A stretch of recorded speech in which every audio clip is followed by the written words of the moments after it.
Hi friends, ഞാനിന്ന് തയ്യാറാക്കാൻ പോകുന്നത് നല്ല നാടൻ രീതിയിലുള്ള 2 റെസിപ്പീസാണ്. ചേമ്പിൻ കിഴങ്ങ് കൊണ്ടാണ് ഞാനത് തയ്യാർ ചെയ്യുന്നത്. ആദ്യം നമുക്ക് ചേമ്പിൻ കിഴങ്ങൊക്കെ കുറച്ച് വെള്ളം ഒഴിച്ച് ഒന്ന് വേവിച്ചെടുക്കണം. കിഴങ്ങെല്ലാം കുറച്ച് ഉപ്പിട്ടാണ് ഞാനിപ്പോൾ വേവിച്ചെടുത്തിരിക്കുന്നത്. ശേഷം നമുക്ക് കിഴങ്ങിൻ്റെ തോലെല്ലാം മാറ്റി വെച്ചേക്കാം. ഇത് 2 കറിക്കായിട്ടാണ് ഞാനിപ്പോൾ എടുക്കുന്നത്. ആദ്യം നമുക്ക് ചേമ്പിൻ കിഴങ്ങ് കൊണ്ടൊരു തീയലാണ് തയ്യാറാക്കാനുള്ളത്. നമുക്ക് കുറച്ച് തേങ്ങ വറുക്കാൻ എടുക്കണം. അതിനായിട്ട് കുറച്ച് എണ്ണ കൂടി ഒഴിച്ചു കൊടുത്തിട്ടുണ്ട്. എണ്ണ ഒഴിച്ചു കൊടുക്കുമ്പോൾ നമുക്ക് തേങ്ങ പെട്ടെന്ന് വറുത്ത് കിട്ടുന്നതാണ്.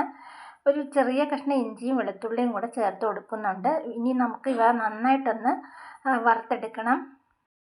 ഒരു ഇടത്തരം തീയിലിട്ട് വേണം നമുക്ക് തേങ്ങയൊക്കെ ഒന്ന് വറുത്തെടുക്കാൻ. തീയിൽ കരിഞ്ഞു പോകാൻ പാടില്ല. ഇനി നമുക്ക് തീ വളരെ കുറച്ചതിന് ശേഷം പൊടികൾ ചേർത്ത് കൊടുക്കാം. മല്ലിപ്പൊടിയും മുളക് പൊടിയും ഒരു 1/2 സ്പൂൺ കണക്കാക്കി കുരുമുളകും കൂടെ ഞാൻ ചേർത്ത് കൊടുക്കുന്നുണ്ട്. ഇനി 2 മിനിറ്റ് ഒന്ന് വറുത്ത ശേഷം നമുക്ക് പെട്ടെന്ന് തന്നെ സ്റ്റവ് ഓഫ് ചെയ്യാവുന്നതാണ്.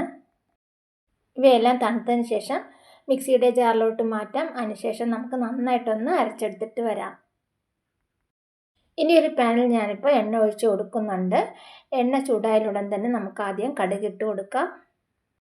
കടുകെല്ലാം പൊട്ടിയാലുടൻ തന്നെ നമുക്ക് ചേർത്ത് കൊടുക്കേണ്ടത് ഒരു സവാള അരിഞ്ഞതും കുറച്ച് വറ്റൽമുളക് അരിഞ്ഞതുമാണ്. കറിവേപ്പില കൂടി ഇട്ട് കൊടുക്കുന്നുണ്ട്. ഇവയെല്ലാം നന്നായിട്ടൊന്ന് വഴറ്റി കൊടുക്കാം. സവാളയെല്ലാം നല്ല വാടി വരുന്നത് വരെ വഴറ്റി കൊടുക്കണം. ഇനി നമുക്ക് കുറച്ച് ഉപ്പ് കൂടി ചേർത്ത് കൊടുക്കാം. ഇതൊരു വളരെ സിമ്പിളായിട്ടുള്ളൊരു തീയൽ റെസിപ്പിയാണ്. നമുക്ക് ചോറിനോടൊപ്പം കഴിക്കാൻ അടിപൊളിയായിട്ടുള്ളൊരു റെസിപ്പി കൂടിയാണിത്.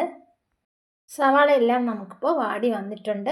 ഇനി ഞാൻ ചേർത്ത് കൊടുക്കുന്നത് നമ്മൾ അരച്ച് വെച്ചിരിക്കുന്ന അരപ്പാണ്. അതുകൂടി ഒഴിച്ചു കൊടുക്കാം. കൂടെ അരപ്പ് വെള്ളം കൂടി ഒഴിച്ചു കൊടുക്കാം. വെള്ളം നമുക്ക് എത്ര ആവശ്യമുണ്ടോ അതനുസരിച്ച് ചേർത്ത് കൊടുക്കാവുന്നതാണ്. ഇനി നമുക്കിതൊന്ന് തിളപ്പിച്ചെടുക്കാം. ഇപ്പോൾ കറിയൊക്കെ ഏകദേശം തിളച്ച് വരുന്നുണ്ട്. തിളച്ച് നല്ലതുപോലെ എണ്ണയൊക്കെ തെളിഞ്ഞ് വരണം. അതാണ് അതിൻ്റെ ഒരു പരുവം. ഇനി നമുക്ക് ചേർത്ത് കൊടുക്കേണ്ടത് നമ്മൾ വേവിച്ച് വെച്ചിരിക്കുന്ന ചേമ്പൻ കിഴങ്ങ് അരിഞ്ഞതാണ്. അതുകൂടി ചേർത്ത് കൊടുക്കാം. വീണ്ടും ഒന്ന് ഇളക്കി കൊടുക്കാം. ഉപ്പും എരിവൊക്കെ കറക്റ്റാണോ എന്ന് നോക്കിക്കോണം. വീണ്ടും ഇവയൊന്ന് നമുക്ക് നല്ലതുപോലെ ഒന്ന് തിളപ്പിച്ചെടുക്കണം. എത്രത്തോളം തിളയ്ക്കാമോ അത്രത്തോളം നല്ലപോലെ തിളപ്പിച്ച് ഈ വെള്ളമൊക്കെ ഒന്ന് വറ്റിച്ചെടുക്കണം. കറിയൊക്കെ ഏകദേശം റെഡിയായിട്ട് വരുമ്പോൾ നമുക്ക് കളറൊക്കെ ഒന്ന് മാറി വരുന്നതാണ്. ഇപ്പോൾ നമ്മുടെ കറിയൊക്കെ ഏകദേശം വെന്ത് വന്നിട്ടുണ്ട്. റെസിപ്പി ഇഷ്ടമായാൽ തീർച്ചയായിട്ടും എല്ലാവരും ഒന്ന് ട്രൈ ചെയ്ത് നോക്കുക. നമ്മൾ അരപ്പ് അരയ്ക്കുന്ന കൂട്ടത്തിൽ കുറച്ച് പുളി കൂടി ചേർത്ത് അരച്ചിട്ടുണ്ട്. ഞാനത് പറയാൻ വിട്ടുപോയതാണ്. നമ്മൾ തീർച്ചയായിട്ടും പുളി ചേർക്കേണ്ടതാണ് ഈ കറിക്ക്. ഇപ്പോൾ നമ്മുടെ ചേമ്പിൻ കിഴങ്ങ് കൊണ്ടുള്ള തീയലൊക്കെ റെഡി ആയിട്ടുണ്ട്. അടുത്തതായി ഞാനിനി തയ്യാറാക്കാൻ പോകുന്നത് ചേമ്പിൻ കിഴങ്ങ് കൊണ്ടൊരു തോരനാണ്. അതിനായിട്ട് നമുക്ക് ചേമ്പിൻ കിഴങ്ങെല്ലാം ചെറിയ കഷ്ണങ്ങളാക്കി അരിഞ്ഞ് വെക്കണം.